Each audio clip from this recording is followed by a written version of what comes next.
Hello बच्चों, कैसे हैं आप सब। उम्मीद कर रहे होंगे अच्छे होंगे, जहां भी होंगे स्वस्थ होंगे, मस्त होंगे। चलिए, थंबनेल देखकर आप समझ गए होंगे कि हम किस टॉपिक्स की बात करने वाले हैं। अगर अभी तक आप पिछला वीडियो नहीं देखे हैं तो हम इस वीडियो का लिंक अपने डिस्क्रिप्शन बॉक्स में इसमें दे दिए हैं। आप वहां से जाकर ये वीडियो देख लीजिएगा, उसके बाद तब यहाँ से देखेंगे, ठीक है ना। तो चलिए बिना देर किए शुरू करते हैं। आपको पढ़ना क्या, हमने बताया था रासायनिक अभिक्रियाओं के 4-5 प्रकार बताया था। पहला बताया था योगात्मक अभिक्रिया, ठीक है ना। और दूसरा हमें पढ़ना है बेटा क्या, अपघटन अभिक्रिया। तो दूसरी हेडिंग देंगे आप अपघटन अभिक्रिया, अपघटन अपघटन अभिक्रिया, अपघटन अभिक्रिया। अपघटन को ही हमने उसमें बताया था आपको कि इसको क्या कहा जाता है, वियोजन अभिक्रिया। अपघटन की इंग्लिश क्या होगी, decomposition reaction, decomposition reaction, decomposition reaction, ठीक है ना। इंग्लिश देख लीजिएगा। अपघटन अभिक्रिया कहा किसे जाता है। अपघटन मतलब क्या होता है, टूटना। तो देखिए डिफिनीशन बोल रहे हैं, लिखने से थोड़ा सा टाइमिंग अधिक जाएगा। तो अपघटन के लिए बोल रहे हैं कि लिखिएगा ऐसी अभिक्रिया जिसमें कोई एक पदार्थ विभिन्न परिस्थितियों में दो या दो से अधिक पदार्थों में टूट जाता है, उसे अपघटन अभिक्रिया कहा जाता है। अब हमने इस सेंटेंस में क्या बताया, विभिन्न परिस्थिति में। तो पुनः फिर वहां लिखेंगे नेक्स्ट लाइन से कि अपघटन अभिक्रिया निम्नलिखित प्रकार की होती है। परिस्थिति के आधार पर अपघटन अभिक्रिया निम्न प्रकार की होती है। तो पहली हेडिंग उसमें आप बनाएंगे, इसमें इसका सेंटेंस लिखने के बाद आप ए हेडिंग बनाएंगे क्या बेटा, क्या उष्मीय अपघटन अभिक्रिया।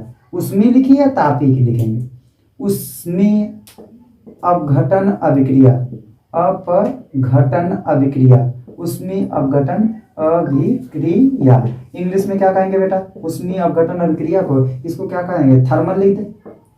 थर्मल को लिखेंगे तो तापी लिख लीजिएगा, thermal decomposition reaction, decomposition reaction, decomposition reaction. Confirm है कि नहीं। अब चलिए किसी एग्जाम्पल के थ्रू समझेंगे, उसके बाद फिर बात करेंगे।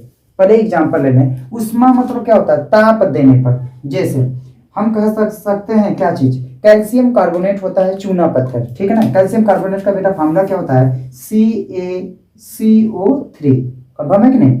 अब अगर इसको क्या किया जाए, हीट किया जाए। देखिए ये त्रिभुज का जो ये प्रतीक होता है, इसका मतलब होता है गर्म करना बहुत ज्यादा। तो यह टूटेगा किसमें, CaO में प्लस किसमें बेटा, CO2 में। अब बताइए एकल उत्पाद है, गर्म करने पर दो में टूट रहा है, कंफर्म ना। तो यह अपघटन क्या कहलाती है, उष्मीय अपघटन अभिक्रिया कहलाती है। नाम लिख लीजिए इसका।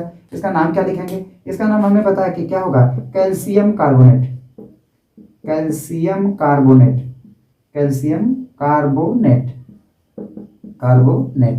कंफर्म है कि नहीं। अब इसका नाम क्या होगा, calcium oxide, calcium oxide, oxide. और इसका नाम क्या लिखेंगे बेटा, कार्बन डाइऑक्साइड। ये तो जानते हैं, कार्बन डाइऑक्साइड, डाइऑक्साइड। कंफर्म है। देखिए अब पहले डिफिनीशन लिखेंगे तब उसके बाद एग्जांपल लिखिएगा। तो उसमें अपघटन अभिक्रिया कहा किसे जाता है, ऐसी अपघटन अभिक्रिया जो किसकी उपस्थिति में होती है, ताप की उपस्थिति में होती है या उष्मा की उपस्थिति में होती है, उसे उष्मीय अपघटन अभिक्रिया कहा जाता है, ठीक ना। चलिए एग्जाम्पल में क्या करेंगे, इसको लिख लेंगे। फिर दूसरी हेडिंग आप बनाएंगे क्या, बी। बी हेडिंग क्या कहेंगे, इसमें तो हो गया उष्मा की बात कर लें, ताप की बात कर लें। बी लिखेंगे आप, क्या लिखा जाए, प्रकाश अपघटन अभिक्रिया, प्रकाश अपघटन, अपघटन अभिक्रिया, अभिक्रिया, प्रकाश अपघटन अभिक्रिया। इंग्लिश में कहेंगे बेटा इसको light decomposition reaction, light decomposition reaction, light decomposition reaction. परिभाषा बोल दे रहे हैं अभी तो ठीक रहेगा। जो किसकी उपस्थिति में, प्रकाश की।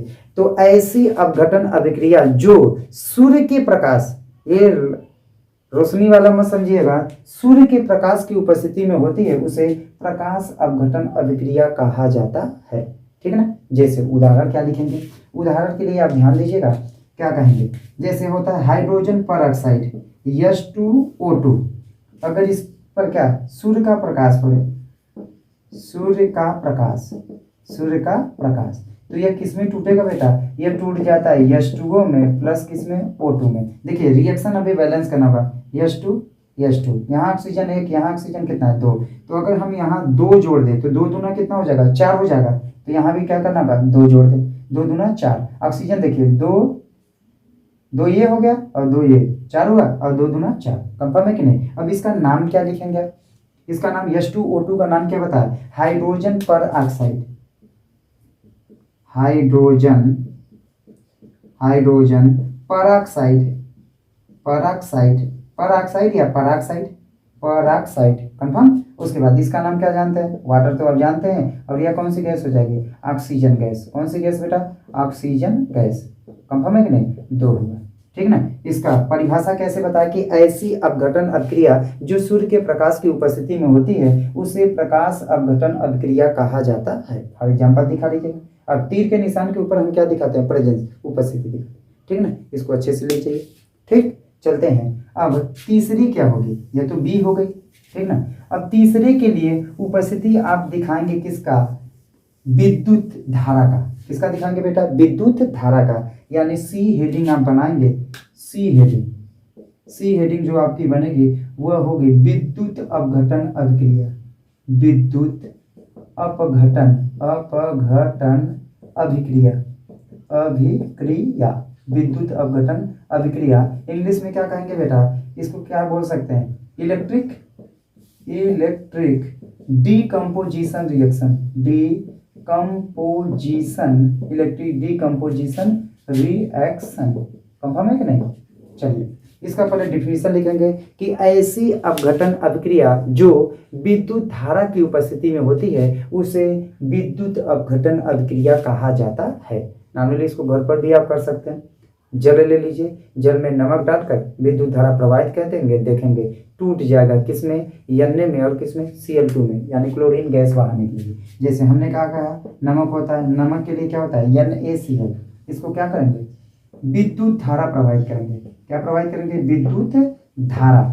कंफर्म है कि नहीं? जैसे ही विद्युत धारा प्रवाहित करेंगे नमक टूट जाएगा। किसमें? Na में। प्लस किसमें बेटा? Cl2 में। कहेंगे रिएक्शन बैलेंस नहीं है सर, तो ध्यान दीजिए यहाँ Cl2 2 बार है, यहाँ कितना? 1 बार। अब यहाँ नहीं लिखेंगे, ये ध्यान दीजिएगा, कभी भी ऐसे लिखा नहीं जाएगा, हमेशा सामने लिखा जाएगा। कहाँ? पूरे के। तो यहाँ 2 लिखेंगे। 2Cl हो गया, 2 Na भी, यहाँ 2Cl, Na कितना? 1, तो कितना लिख दें? 2। कंफर्म है कि नहीं? इसका नाम क्या होगा? सोडियम क्लोराइड, साधारण नमक, सोडियम क्लोराइड। कंफर्म। और इसका नाम क्या जानते हैं आप? सोडियम जानते हैं, सोडियम। और यह कौन सी गैस हो जाएगी बेटा? Chlorine gas. कौन सी गैस? क्लोरीन गैस, ठीक है ना। इसका सेंटेंस रिपीट कर रहे हैं फिर से कि ऐसी अपघटन अभिक्रिया जो विद्युत धारा की उपस्थिति में होती है उसे विद्युत अपघटन अभिक्रिया कहा जाता है। फॉर एग्जाम्पल क्या कहेंगे? सोडियम क्लोराइड में विलयन में क्या करेंगे? विद्युत धारा प्रवाहित की जाती है, तो क्या प्राप्त होती है? सोडियम और क्लोरीन गैस, ठीक है ना। यह पूरा क्या था? कंपोजिशन, यानी क्या कहते हैं? डीकम्पोजिशन रिएक्शन था। इसको अच्छे से देख लीजिएगा। अब मैंने कहा था कि अपघटन को ही क्या कहा जाता है? वियोजन। वियोजन मतलब क्या होता है? टूटना। वियोजन मीन्स क्या होता है? टूटना। अब अपघटन के लिए ध्यान दीजिएगा, अपघटन के लिए सिंगल तीर का प्रयोग होगा, एरो। लेकिन क्या कहते हैं? वियोजन के लिए ध्यान दीजिएगा, वियोजन उत्क्रमणी होती, यानी ऐसे तीर का प्रयोग होगा उत्क्रमणी के लिए, जो रिवर्स में पीछे भी हो सके आगे भी हो सके, लेकिन जो सीधे सीधे होगी, मतलब एक बार बन गया तो पुनः वापस नहीं प्राप्त होगा, वह कौन होगी? अपघटन। और जिसमें पुनः प्राप्त होगा वो क्या होगी? वियोजन। यह हर क्लास के लिए है बेटा, आपके लेवल पर इतना काफी, ठीक है ना। अच्छे से रिपीट कर इसको क्या करेंगे? देख लेंगे, ठीक है। फिर मिलेंगे नए वीडियो के लिए, तब तक के लिए धन्यवाद।